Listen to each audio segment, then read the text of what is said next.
You're in a cab and the radio is on, but you're not really listening to the music. Until then, a song comes. There is a song on the radio. It's just not any song, but it's that song.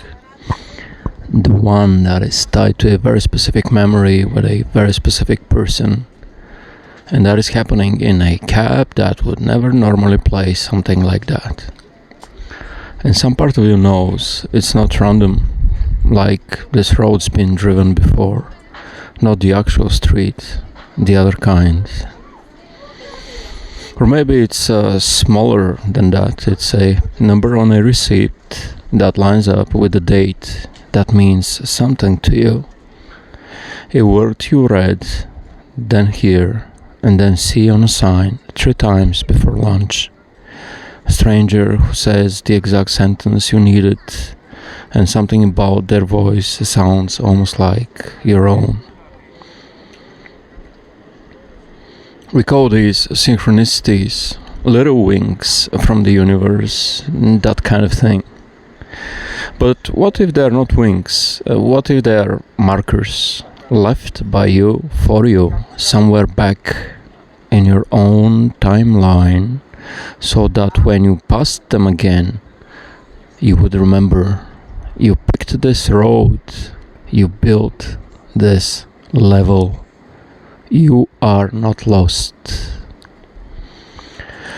So today I'm not really asking whether you're in a simulation. We are asking why you did pick up this one and what you left yourself to help you find your way through it. If you ever had that quiet feeling that reality is more like a dream than a rock, you already sense there is this thing that we are going to reveal today. Now, most people actually get it backwards. They picture simulation as a programmed cage, like something someone built to trap us in. So these people spend their whole life looking for the exit, like consciousness is a rat looking for a gap in the wall. But what if it's the opposite of that? What if you don't belong in an environment that is labeled a prison?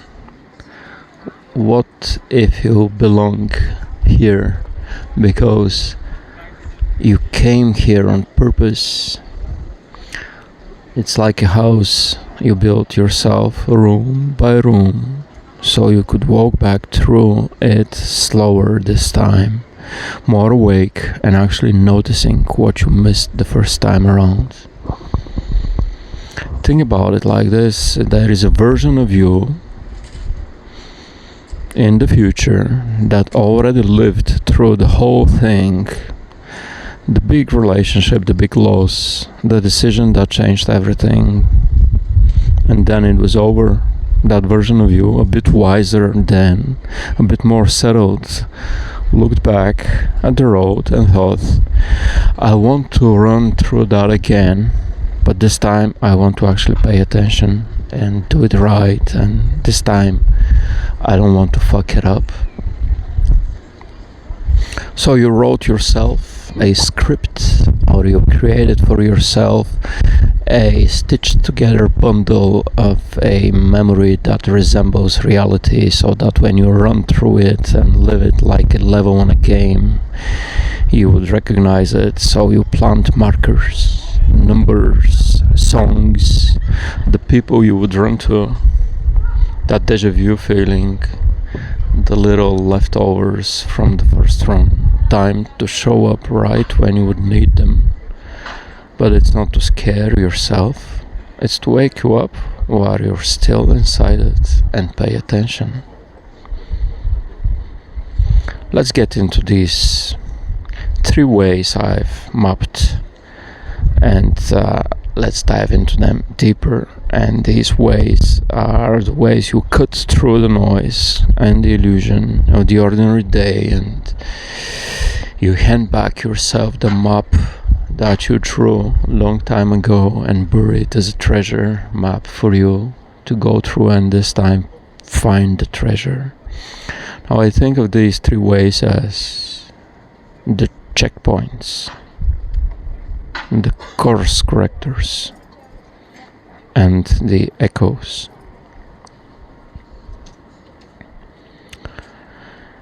Checkpoints, course correctors, echoes. Three signals, three different jobs, one outer, that's you. Let's go through them. So sign 1, the checkpoints. So yeah, everyone already knows that shallow version of this, 11 hours and 11 minutes showing on the clock, repeating numbers, 13 hours, 33 minutes, all of that. And that's is something that at this point is basically wallpaper on the sideshow of reality and on the forums of the internet. It's like everybody's talking about that, so let's not spend much time there, because if you actually ask people about their real synchronicities, the pattern is a lot more specific than a clock showing repeating numbers, and honestly it's much more interesting. So a word, for example, that comes up in three unrelated conversations, very specific, but happening in the same day, like the same kind of a flower showing up everywhere after somebody dies. Or okay, that's quite predictable, but what about a song that keeps finding you on the radio, in a cafe, and hummed by some kid on the bus, and always right when you are about to make a decision? Okay, turning point. None of that is random. There are these markers you left for yourself, confirming this is the path and this is the moment that matters, and this is where you're supposed to be. So if you're a programmer, programming breadcrumbs for your player to play through the game you're programming yourself, you would leave those. It's like game design. Think about it. You don't drop random flashing lights just to reassure a player. You drop a checkpoint, something that says you made it this far, you're on a track, no flashing signs, but something that you actually notice, and you know you will notice this. It's not something somebody else might notice. It's specifically designed for you, and that is how you know you've designed this. That's where we currently are, and you listening to this. This is not a fortune telling you what's coming. It's confirmation that what you already are and where you already are is where you are supposed to be. So pay attention to these signs. Notice when they actually show up, not on some random Tuesday, right after a hard decision, or before that, right after or before you almost talked yourself out of doing the brave thing, right when you needed some kind of proof that you are on a path that's not a mistake. Our religious people might call these signs from God. These are not coincidences in timing, it's checkpoints in timing. So next time one sign shows up, a number, a word, a song you can shake off, don't just brush it off. Ask yourself, what was it that you just decided? Where were you? Where are you headed? So the thing that is happening is making a sign for you, and that sign you left for yourself is the actual message. It's not the sign itself. It's a post sign. It's a pay attention of the context. And this is confirming a choice So let's think about sign 2.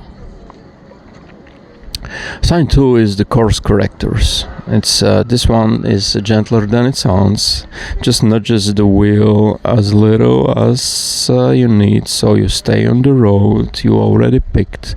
You know the feeling, like you're about to send a text and something makes you stop and the real answer shows up on its own a minute later, right?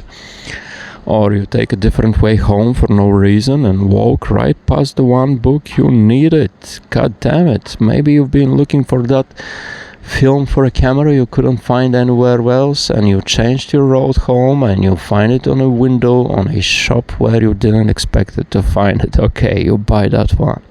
You know that fate has sent you that way, and maybe fate has nothing to do with it. Maybe it was you programming your own glitches to nudge you to the right way, right? You get the point. So maybe somebody pulls you to go to a party which you were about to skip, and at the end you end up meeting up that person who changes the next 10 years of your life. Follow the white rabbit, someone. So we call that maybe intuition, gut feeling, whatever you want to call it. And honestly, people talk about this more than the number stuff, like the day something quietly pointed them towards something they never could have planned, which changed their lives. What if intuition just isn't your brain doing some fast background math, and what if it's your deeper self, kind of the one who already lived through this and reaching back and steering you through time towards the parts of this you actually wanted to experience? Here's the thing, like everybody says, here's the thing, this changes everything. But listen, your deeper self already knows which conversations matter, which strangers turn into family, and which 5 minutes earn the whole lesson. But they can't just hand you the script, right? That would ruin the point of playing. You are supposed to walk through this as if, really honestly, for the first time and unexpectedly. No birthday surprise ruined here. You're supposed to really be surprised by it, so nobody's handing you the script beforehand. And you have to earn your recognition when it clicks. So instead you get a pull, a pause, an urge you can't explain, not something you read, something you feel. So here's the practice. Next time you get one of those urges that make zero logical sense, don't argue yourself out of it. Follow it. Even just for 5 minutes, you might be walking straight into the exact scene you set up yourself to, maybe some long time ago.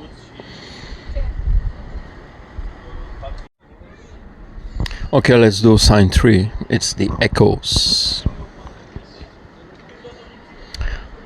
So, this is the strangest one, and might be the kindest one too. That's Deja vu. The dizzy half second where you are standing somewhere in the middle of a conversation and part of you just goes, I've done this exact same moment before. Same light, same words, same feelings in your chest. God damn it, did you dream it?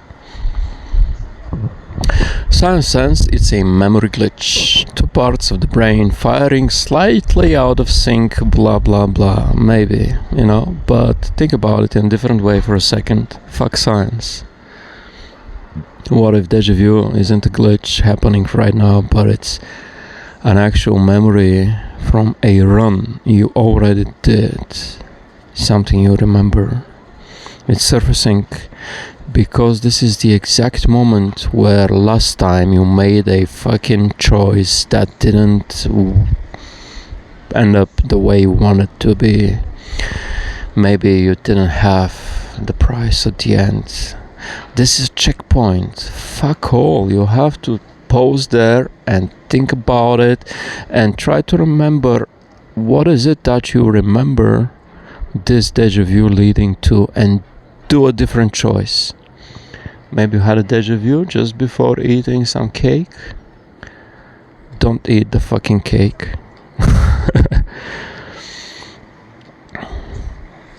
Now, this is not really the past repeating on you. It's a second shot at it. That's why it never happens during boring parts, even if they look boring. Nobody gets a deja vu standing in line at the fucking boring grocery store. Maybe actually it does.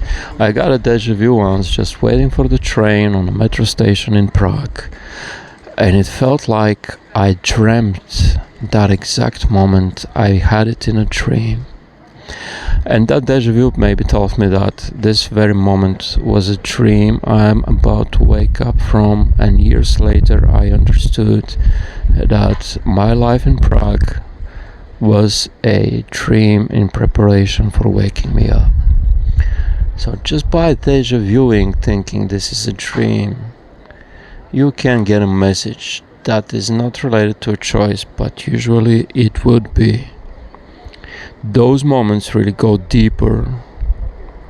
It's yourself flagging this as a worthy replay for you to make another selection from the drop-down menu and do something fucking different, because the other thing you were going to do, that's something you already did and done in the past, and you have no benefit of doing it again. Change. Deja vu isn't telling you what happens next. It's telling you you've got a choice right now. This is the part where you get to change it. I want to tell you one story before we move on, actually, and it's on their, these signs are on their own, are like easy to brush off. You know, we live in a very hurried life ourselves, so this is a shape I keep saying. It's different names and different cities, and basically the same setup every time. Think about it. Let's create a fictional story, okay? It's a fictional story, not something that happened to me. It's a woman. She meets a guy at the dinner. Nothing dramatic about it. Just the second he starts talking to her, she gets the pull in her chest. It's not just an attraction, it's more like recognition.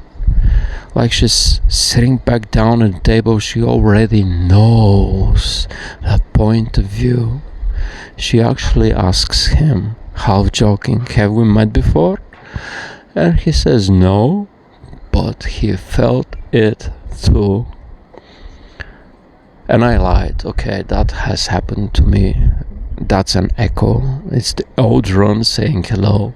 You met this person before. You had a run together. Maybe you fucked it up last time, and this time you have a chance not to.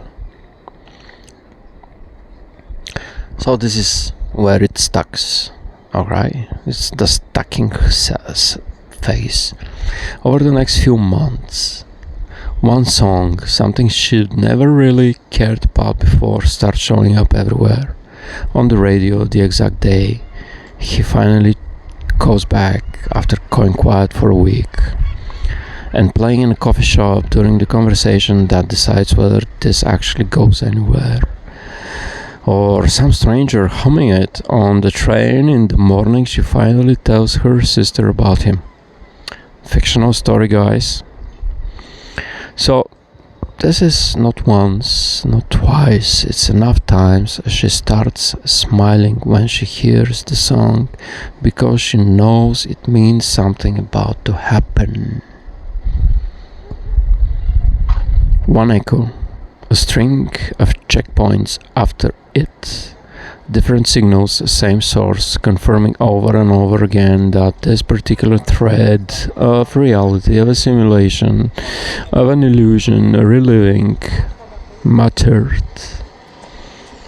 And if you go looking, you will find this shape everywhere. A person tied to a song, a person tied to a place, tangled together so that hearing these songs years later still puts her right back in that particular year of her life. Not because it was creepy, because it was fucking important. Now, here's what I want to take this a step further, okay? Most people aren't willing to shift and morph and make the following sense out of those synchronicities. We usually picture, the simulation as something outside of us, like servers, code, a grand universal consciousness entity running on some giant computer that we can't see because we're programs in it. But what if it's not just something you are in? What if it's something you are actually made of?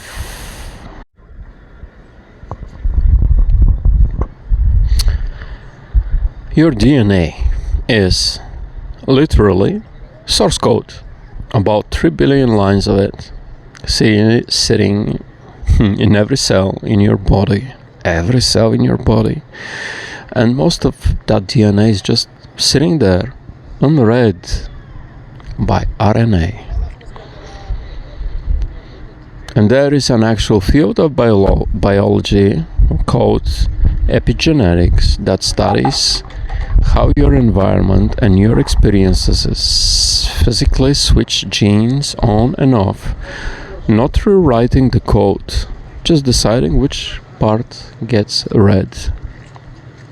So here's the theory, and I'll say up front, this is a huge part of me speculating, nothing scientific.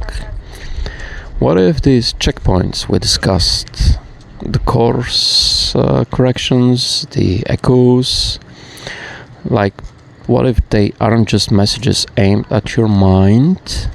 What if they are also flipping switches in the biological code sitting inside you, turning on stuff that was always written in there but never got activated until you reached this part of the story? It's not just that you are waking up, you're upgrading into whatever version of you can actually handle what's next. These signs aren't only proof you are on the right path, they might be the actual mechanism your deeper self is using to build you into the person who can get through the entire simulation flawlessly. So, here's what I want you to take away from all this. You are not sleepwalking through some random, pointless life. Every strange number, every urge you can't explain, every wave of deja vu, none of that is random noise. It's a conversation between you right now and the version of you that already ran this whole thing and left notes in the margins so you wouldn't miss the good parts. Checkpoints to tell you are on the road that you correctly picked. Course correction to steer you towards the stuff that actually matters. And echoes to remind you you've done this before and this time you'll get to choose differently. Your job isn't to guess what happens next. It is just to notice a story is being told by you, for you, about you. So tell me in the comments, what's your sign? The synchronicity you can't shake off. Was the song that showed up exactly the right time? The deja vu that actually changed what you did next? Now, because when we start comparing notes, this pattern gets a lot bigger than you just could imagine. It's not just me and you and the forum and the people in the comments. It's the whole being of us dreaming this in various different forms and shapes and heroes and characters in a larger story. And if anything that we do right now is changing our lives, we have to stick together and do more of it, and keep repeating what bears fruit, and keep showing up, and keep listening and talking to each other and sharing and going in the direction where the signs are pointing us to. Like, subscribe, and let me know in the comments what you think. I would love to have a discussion on that.